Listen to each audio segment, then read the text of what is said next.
people, and today we're breaking down film on Bradley Chubb, Miami Dolphins edge, and he absolutely demolished the Buffalo Bills offense. Definitely his best game of the season, having 10 pressures, which was the most for any edge rusher that week. Really, really got after it, came away with that sack. It did end up, getting a dumb penalty that I don't agree with, but he was constantly disrupting plays. Even if he wasn't finishing with sacks, like he was making Josh Allen super uncomfortable, have to take checkdowns, have to scramble and fight for his life, constricting the pocket, making throws as difficult as possible. Had a couple nice plays versus the run. Overall, really liked what I saw from Chubb. Like he's been playing better as of recently. Like the Ravens game was also a really strong performance from him.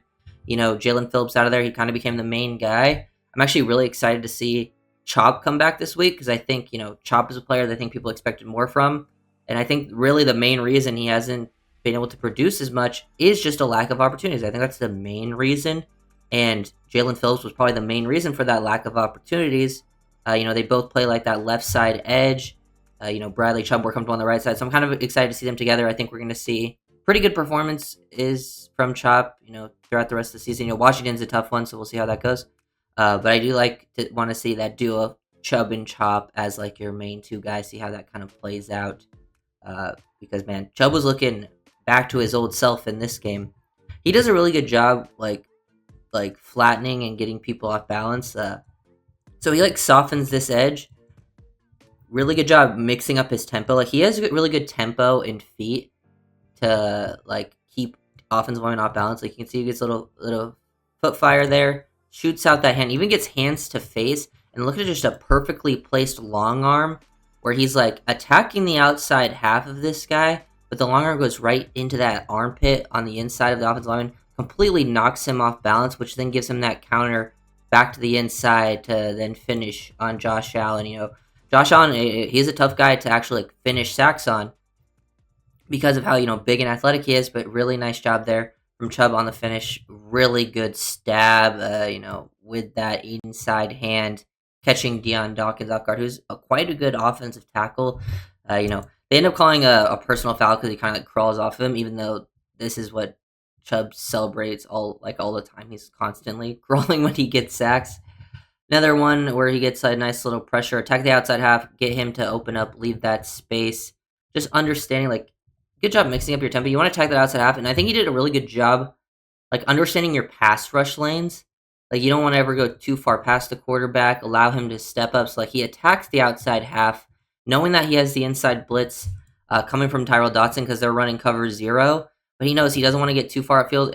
But he's also kind of baiting Josh Allen to, if he does have to escape and step up into here, Chubb's going to, kind of pull off to that inside and get into that lane. And he actually gets a clean hit on Josh Allen, which then helps force an interception because they had that pressure on him. And him and his tight end, have a little bit of miscommunication. Chubb and, just the play call help create a part of that. A lot of the guys, you get Tyrell Dotson on the blitz. You get, Grant on a bull rush. Jordan Brooks, also having a decent rush there. Just really solid job all around from the defense there. But yeah, Chubb was really good at attacking angles, manipulating the pace.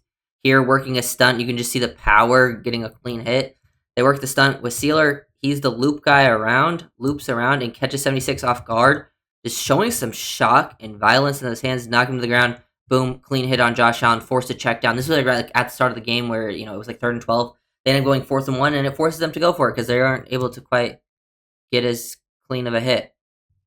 Or, a clean of a shot there because Josh Allen has to check it down quickly because of Chubb's pressure, and they end up, forcing that turnover on the next play. Chubb working a bull rush, like I'm saying, he does a good job mixing up his footwork. You can see that stab to the outside, then eat up space. You're eating up the cushion. And Deion Dawkins, honestly, he plays offensive tackle like he's a corner. He loves to straight up vertical set a lot. He might flash at you. He gets a little stab right there to flash. But now he's really going backwards, and you want to take advantage of that lack of anchor in these spots. And he does a really good job attacking that outside. He might work outside of him, then eat up that cushion. And now you're just using leverage power.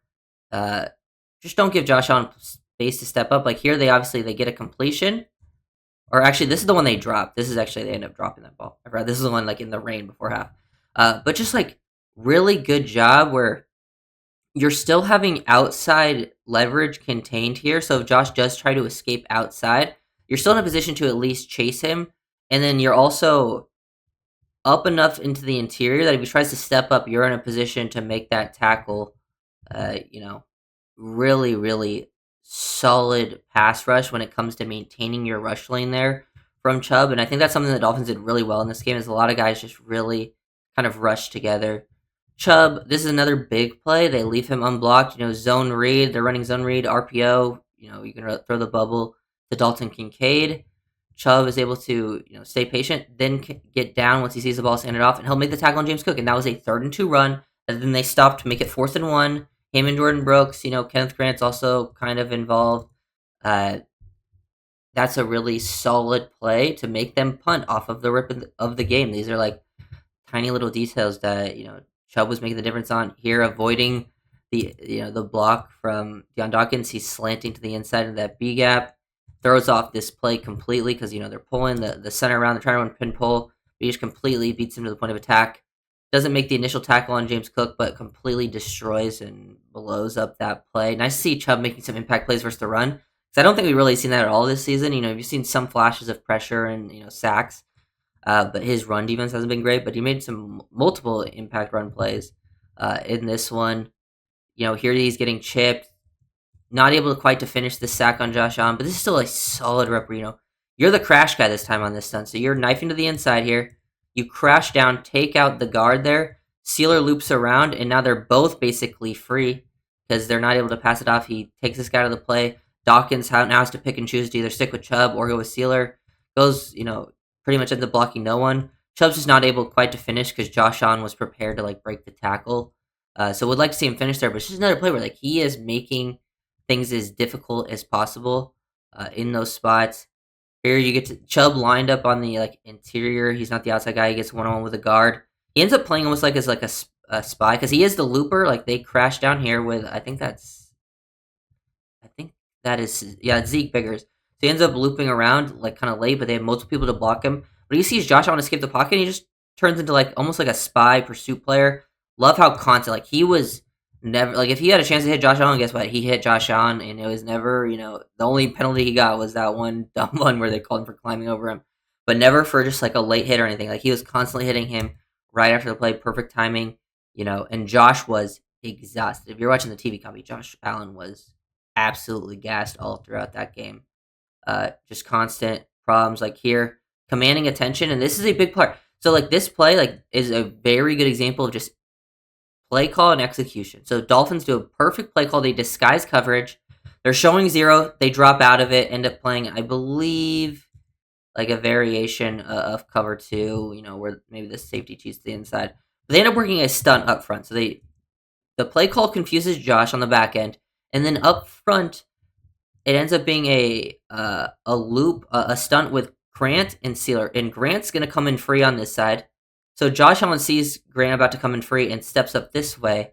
And that leaves Sealer, the opportunity to get the sack where he's not expecting it. But also what forces him to step up in the pocket is not just Grant here coming up this way. It's Chubb taking on 2 guys and not allowing him to really get to the outside while still constricting enough where he can't just fully escape out the outside. So he just maintains that rush lane perfectly, which then allows Sealer to get off his guy and make that tackle. Because if he's able to, if Chubb gets a little too wide from taking on both blocks, Josh Allen would have more room to work with and possibly would escape Sealer's sack. So it's just a combination of guys doing their jobs together, taking on 2 players, knowing when you have to be the one that's going to get the sack, bull rushing, constantly affecting Deion Dawkins here again. Love how he does a really good job of getting off the ball here, avoiding the chip from Dawson Knox, kind of getting skinny, but then getting back on that outside path right away. Because he starts, with him doing this, kind of running down the middle of Dawkins, he's kind of showing that he's going to bull rush because of where Dawson Knox is aligned. But by him then now sticking that foot on the outside, showing he might try to win around the edge of you, maybe hit a rip dip move on you, it catches Dawkins off guard, and then he is able to get his hands into him and then use some speed to power there back into Josh Allen and constantly force some check downs out to your running back, which is fine, especially when these are all late game plays. And that's exactly what you want. Here, This was actually the touchdown. The Dolphins probably should have got holding on this guy. Like Quentin Bell, I'm pretty sure got held right there. They didn't call it. But Chubb is the one who initially forces him off his spot again. This time when inside, using that power to like open up those hips, constantly fighting violent hands, really good timing on these as well. Like, attacking that outside and then surprising him to get engaged. Good job resetting and getting underneath, dipping, ripping. He could also possibly draw a holding call there too as well. He ends up going to the ground. Like right there is technically a hold. Like once they get outside your frame like that and you truly disrupt them, like those could have been 2 holding calls on the offensive tackle in that spot. They end up scoring on that play too, which is kind of funny. Obviously, it didn't matter because of the score of the game, but I do like seeing like this hustle, this effort. A lot of people really disrupting this play, having some good reps, like Sealer beating 2 people. Josh Allen just has to like do the most in those spots. Also wanted to throw this one play in from the Ravens game where he gets one-on-one with Patrick Ricard and he absolutely puts him puts him on his ass. Really funny play because Ricard's an absolute dog, but it's mostly as a run blocker. And you're leaving him one-on-one with Chubb, and Chubb just puts him to the ground. Really controlled. Like that's one thing I've always been impressed with Chubb's game is does play with a really good control in footwork. He's not the most explosive athletic player, but he clearly has a plan that he rushes with. He has some nuance, and he is fairly smooth, which can honestly catch a lot of tackles off guard at times. But yeah, here putting the flag on the ground, really active feet, force Lamar off his spot, and then you get Benito Jones the sack. Lamar can be a tough guy to sack, especially when he has this much space to work with. But he's the one who really affects that play. Really excited to see. Chubb's got a tough matchup next week against Laramie Tunsil in the Washington Commanders. Just a couple days away actually. So I'm excited to see what him and Chop can do together the rest of the season. I think that should be interesting. I think this is actually a big second half of the season for Chubb because it's very likely they try to move off that contract. But if he has a really strong finish, maybe they try to keep him around because he is still under contract. Or even if they don't keep him around, it's still big for him for the fact that they, for him as a player, where he would go next and what kind of look he would get in contract and stuff like that. So if you guys really comment, subscribe to the